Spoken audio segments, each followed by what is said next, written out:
Pendant que le premier procès en correctionnel de Paul Bismuth, alias Sarkozy, continue à se dérouler malgré les tentatives d'interruption, de report de l'audience de celui-ci, report qui a été refusé par la justice, eh bien, les affaires françaises s'enchaînent. Alors, c'est mon propos d'aujourd'hui.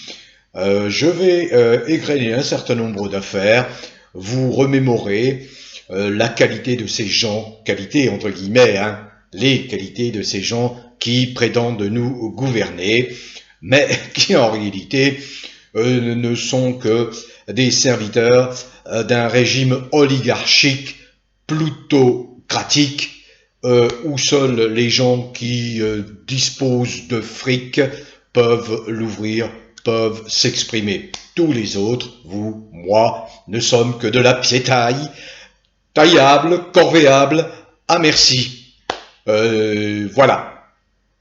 Alors déjà, première information qui nous rappelle une affaire qui s'appelle une affaire Benalla, l'affaire Benalla. Mais, bien entendu, le pouvoir, Macron en particulier, fait tout son possible pour que son mignon Benalla soit épargné par le mauvais sort, par les poursuites judiciaires. Et malheureusement, il y a encore en France 3 pouvoirs qui sont indépendants, supposément indépendants les uns des autres. Le pouvoir exécutif, incarné par l'usurpateur Macron, le pouvoir législatif, incarné par un groupe de godillots à l'Assemblée nationale qui votent des lois les plus infâmes depuis qu'existe la Ve République, et le pouvoir ou l'autorité judiciaire. Et à la tête de l'autorité judiciaire se trouve la Cour de cassation. Eh bien, la dite Cour de cassation a validé un enregistrement des conversations entre Benalla et Crase, vous savez, les deux amis de Macron, vous savez, les barbouzes de Macron. Eh bien, la Cour de cassation a validé un enregistrement de la conversation entre Benalla et Crase, alors qu'il était interdit à ceux-ci d'avoir des contacts, puisqu'ils étaient sous contrôle judiciaire. Donc il y a violation manifeste du contrôle judiciaire par les deux protégés de Macron. C'est une révélation de Mediapart qui suit l'affaire, bien évidemment. Ah, ça n'arrange pas les affaires du Freluquet. J'ai bien aimé la reprise de la qualification Freluquet. Ça n'arrange pas les affaires, effectivement, de ce foutriquet. Autre information, autre affaire, celle-ci concerne les journalistes, profession à laquelle j'appartiens. Reporters sans frontières a porté plainte contre le préfet de police de Paris, l'obscur l'allemand. Celui-là ne doute de rien, mais si un personnage, si un haut fonctionnaire aura des comptes à rendre après l'éviction de Macron, s'il y en a bien un qui va passer en priorité devant ses juges, c'est bien le préfet allemand. Il se croit hors d'atteinte. Mais, comme disent certains amis, notamment africains, dans tes rêves, l'allemand, dans tes rêves, tu seras rattrapé par la justice et sévèrement condamné. Il y a des millions de Français qui piavent d'impatience. Oh, allez, il reste 15 mois à tout casser, au plus, sauf si le merveilleux événement du renversement ou de la destitution de Macron intervient d'ici là. C'est mon souhait le plus fort, c'est le souhait exprimé par des millions, par 90% des Français, aujourd'hui. Alors, il est maintenant sous le coup d'une plainte de Reporters sans frontières, suite aux violences subies par des journalistes. Je n'entre pas dans le détail. Par contre, là, je vais m'arrêter un instant parce que cette affaire est importante et je reviendrai aux autres petites affaires qui touchent la République bananière macronienne. C'est une plainte dont s'est fait l'écho France ce soir. France ce soir qui m'épate, hein, qui avance dans le bon sens, hein, et qui révèle des affaires délicates que, bien évidemment, les médias s'empressent de dissimuler, bien sûr. Mais non. Alors, il s'agit de la plainte pénale, d'une plainte pénale pour génocide des Français, plainte contre Macron, contre ses ministres et son administration. Sont en particulier visés par la plainte déposée par Madame Bonny, qui est ancien médecin militaire aux maladies infectieuses. Sont donc visés Édouard Philippe, Agnès Buzyn, Olivier Véran, 3 ministres qui ont été visés par des descentes de police, mais également Jean Castex, le Premier ministre, ainsi que tous les membres actuels du gouvernement et l'administration complice. Mais je vais citer un passage de ce que dit ce médecin, ancien médecin militaire. Je la cite. La population de notre pays subit depuis le mois de janvier 2020 une insupportable persécution faite de terreur alimentée par des informations floues ou contradictoires et par des mesures en tous sens. Gestes barrières, masques déconseillés puis obligatoires, confinement à échelle variable, couvre-feu, obligation de rester chez soi sans soins en cas de symptômes, drame des EHPAD, fermeture administrative des magasins, des bars, des restaurants et des dancings, des cinémas et des théâtres, interdiction de se réunir, mise au chômage, travail et enseignement à distance, etc. Ce médecin poursuit. Cela se paie d'une épouvantable casse économique, sociale, culturelle, spirituelle, éducative et scientifique. Toutes ces mesures sont source de traumatismes psychiques qui auront toujours plus de conséquences: isolement, violence, burn-out, dépression, intoxication médicamenteuse, usage de stupéfiants, suicide. En particulier, les jeunes générations sont privées d'un accès au savoir qu'elles ne rattraperont jamais, et spécialement les tout-petits sont en danger parce qu'ils sont privés de phases essentielles à l'humanisation depuis leur premier souffle jusqu'aux années d'apprentissage de la parole et de la socialisation. L'argument du protocole sanitaire doit être sérieusement interrogé, dit cet médecin particulièrement qualifié dans le domaine des maladies infectieuses.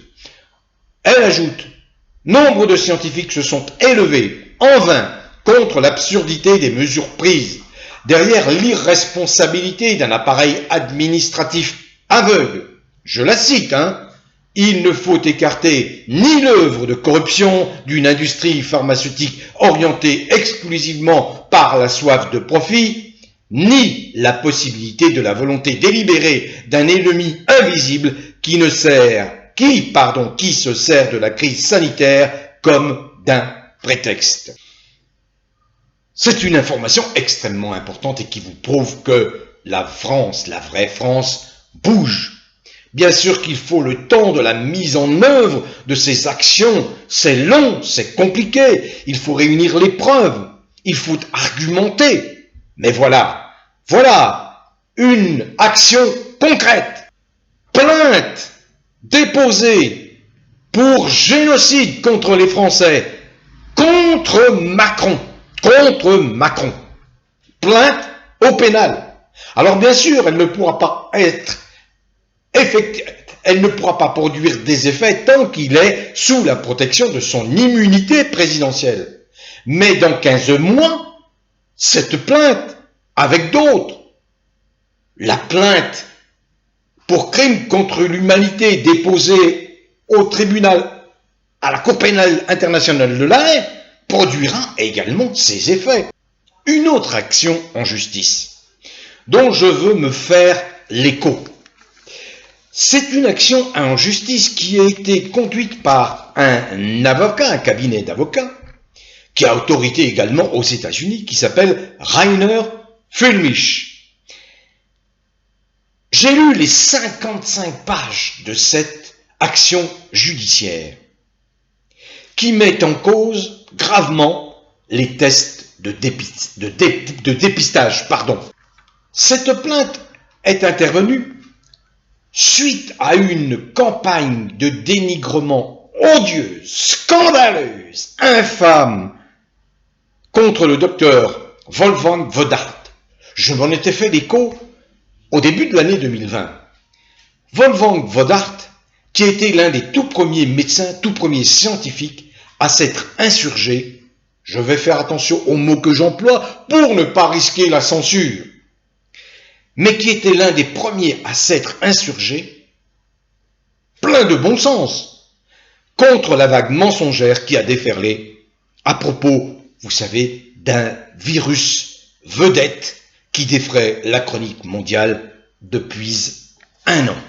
J'ajoute que les alertes se multiplient suite aux intentions de Macron d'engager une vaste campagne de vaccination. Les mises en garde de sommités scientifiques. Pourquoi cette précipitation? De nombreux intervenants hautement qualifiés s'alarment et alarment la population. Alors je reprends les affaires de la Macronie. Vous savez, là où règne le népotisme. Le népotisme, pour ceux qui ne connaissent pas, pour ceux qui ne savent pas, eh bien c'est un groupe qui s'empare du pouvoir et puis qui favorise les copains, les malins. Vous savez, c'est le piston, c'est les prébendes. On entretient la cour. C'est ce qui se passe en Macronie. Alors qu'ils ne sont qu'un groupuscule de déviants, et qui ne représentent absolument pas la France. Je rappelle, pour ceux qui l'auraient déjà oublié, que Macron avait 420 000 militants en avril 2017, il n'en a plus que 15 à 20 000. 15 à 20 000. Macron s'est pris une déculottée mémorable à l'occasion des élections municipales en 2020. Il ne représente plus que moins d'1% de l'électorat français en âge de voter. Voilà, pour situer sa légitimité. En réalité, pour bien situer sa totale illégitimité. Alors revenons aux affaires qui concernent la République bananière macronienne. Je parlais de plainte, je vais continuer avec une plainte contre Blanquer. Blanquer, ça c'est le ministre de l'Éducation nationale.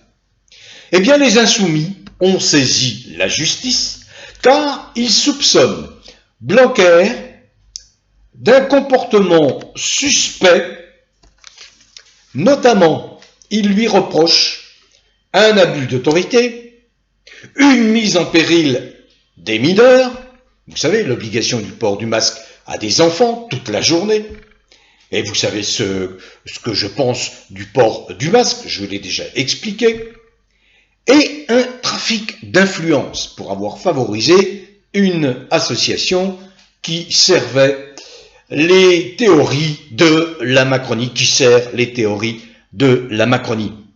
Mais ils peuvent servir les théories de la Macronie grâce à Blanquer qui a débloqué des fonds publics.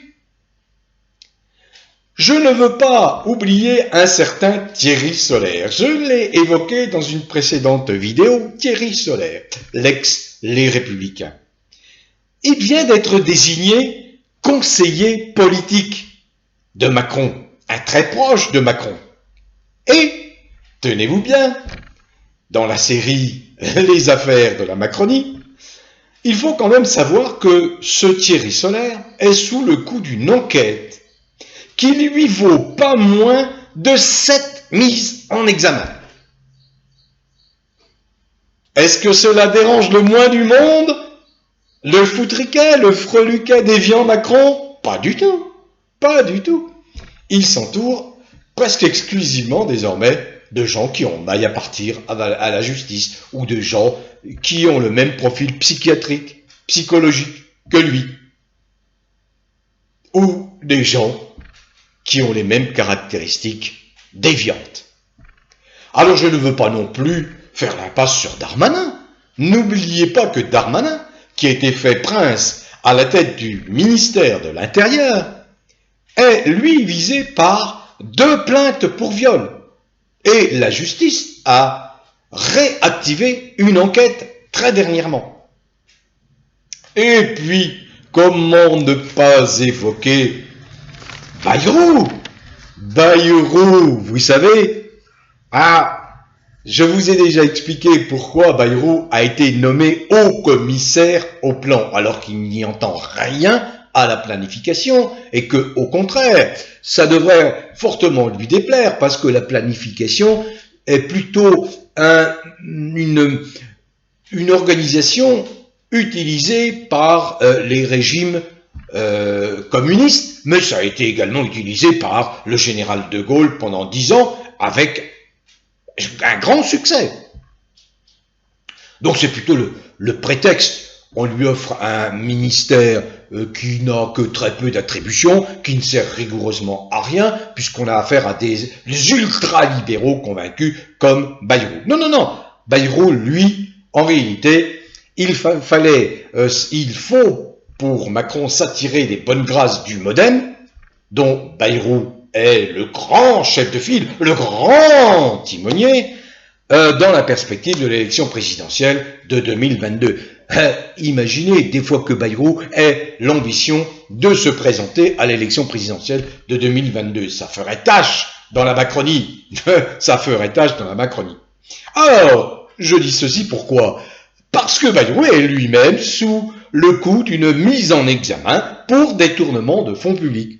Alors, ce qui n'est pas le moins croustillant, c'est que je me souviens très bien d'un Bayrou s'exprimant fin 2016, début 2017, et qui avait les mots les plus durs à l'endroit de Macron, les plus durs. Vous comprenez? Comme un Le Maire, comme un Darmanin. Ils tiraient à boulet rouge sur Macron. Et ils ont eu tôt fait de retourner leur veste, de retourner leur cul, les tourne-culs. Les tourne-culs, y compris les fiers à cul. Pardonnez-moi d'insister sur les séants de ces personnages. Mais en réalité, voilà comment ils fonctionnent. Ce sont des gens cupides, intéressés, ce sont des arrivistes. Toute leur carrière est marquée par cette démarche-là, cette envie de réussir à tout prix, parce qu'ils ont des égos démesurés. Voilà. Ma vidéo est courte. Je voulais juste vous rappeler que nous baignons dans les affaires, pas uniquement les affaires qui concernent la Macronie spécifiquement, mais je viens de vous annoncer la plainte contre Macron pour génocide contre les Français. Je viens également de vous parler de la plainte de cet avocat allemand à propos des tests de PCR qui ne répondent absolument pas aux exigences scientifiques en pareil cas. Et puis, vous mettre en garde contre cette précipitation à vacciner les gens. Attention. Voilà. Bon vent à tous les vrais Français, quelles que soient vos origines, quelle que soit la couleur de votre peau, quelles que soient vos opinions politiques, quelles que soient vos croyances religieuses, dès lors que vous êtes des êtres humains altruistes, humanistes, à l'esprit ouvert, dès lors que vous respectez la loi de la laïcité, qui est une excellente loi en France. Cultivez le bien-être, gage de bonne santé, pas seulement physique, mais également morale, psychologique, mentale, psychique. où que vous soyez, en France métropolitaine, en Navarre, dans les merveilleux pays, territoires et départements d'outre-mer et à l'étranger.